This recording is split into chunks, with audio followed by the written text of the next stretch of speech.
Tahukah Anda, otak merupakan bagian tubuh yang paling penting bagi manusia? Sekarang angkat tangan Anda dan letakkan pada dahi. Tepat di situ, ada bagian otak yang paling istimewa.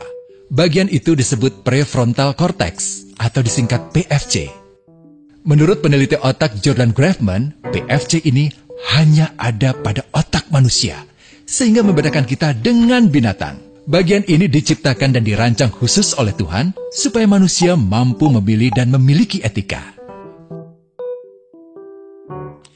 PFC berfungsi seperti pemimpin.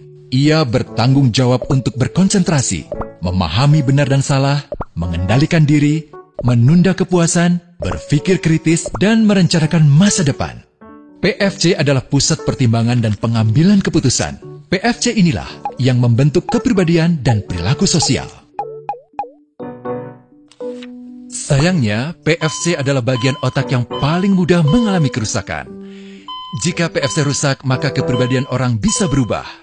Rusaknya PFC bisa disebabkan oleh benturan fisik, bisa juga oleh zat kimia, seperti narkotika, psikotropika, dan zat adiktif atau nafsa.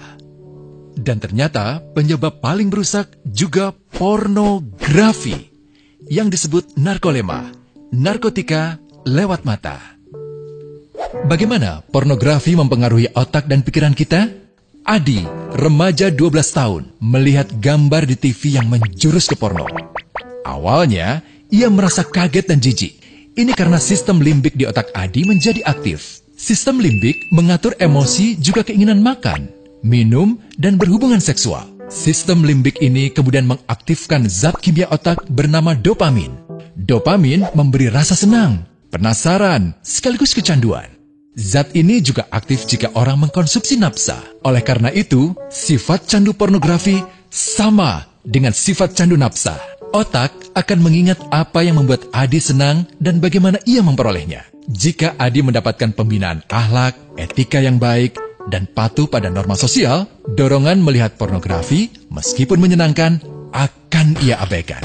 Namun karena hal itu tidak ada pada diri Adi, ketika ia sedang merasa bosan dan ingin mencari kesenangan, otak akan mendorongnya agar melihat pornografi lagi.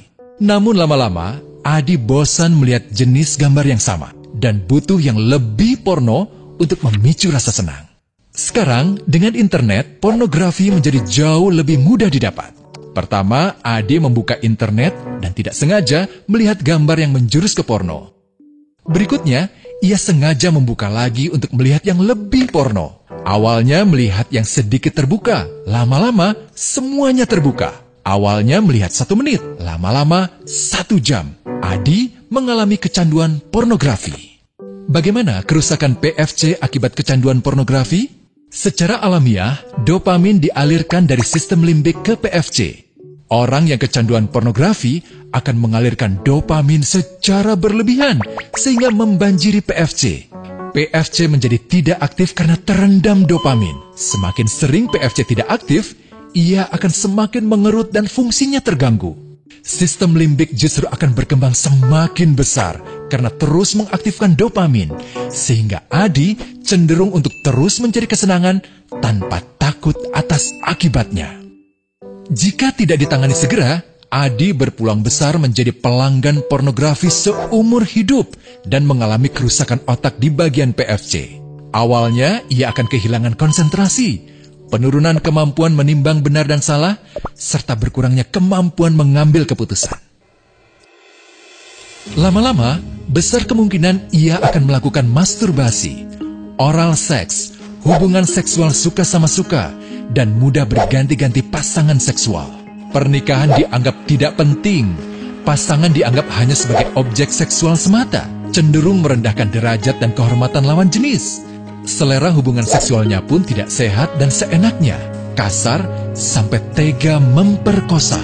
Manusia jadi tidak ada bedanya dengan binatang. Inilah dampak yang terjadi akibat kerusakan PFC. Ahli bedah otak Donald Hilton Jr. mengatakan, jika difoto menggunakan alat magnetic resonance imaging, otak yang rusak akibat pornografi memperlihatkan hasil yang sama dengan otak yang rusak karena kecelakaan. Ia juga mengatakan, Berbeda dengan dampak nafsa yang merusak otak di 3 bagian, pecandu pornografi yang sudah melakukan hubungan seks dengan anak-anak mengalami kerusakan otak di 5 bagian. Terbukti, pornografi pada anak lebih bersifat merusak karena PFC belum matang dengan sempurna. Tapi untungnya, otak anak yang belum sempurna ini masih mudah dibentuk. Pengaruh pornografi bisa lebih mudah dihilangkan asal ada usaha untuk memulihkan dengan sabar, terutama oleh ayah ibu, keluarga, dan orang terdekat. Pelajari bagaimana mencegah dan menangani anak yang terkena pornografi. Mari lindungi generasi kita dari bencana pornografi dan kejahatan seksual.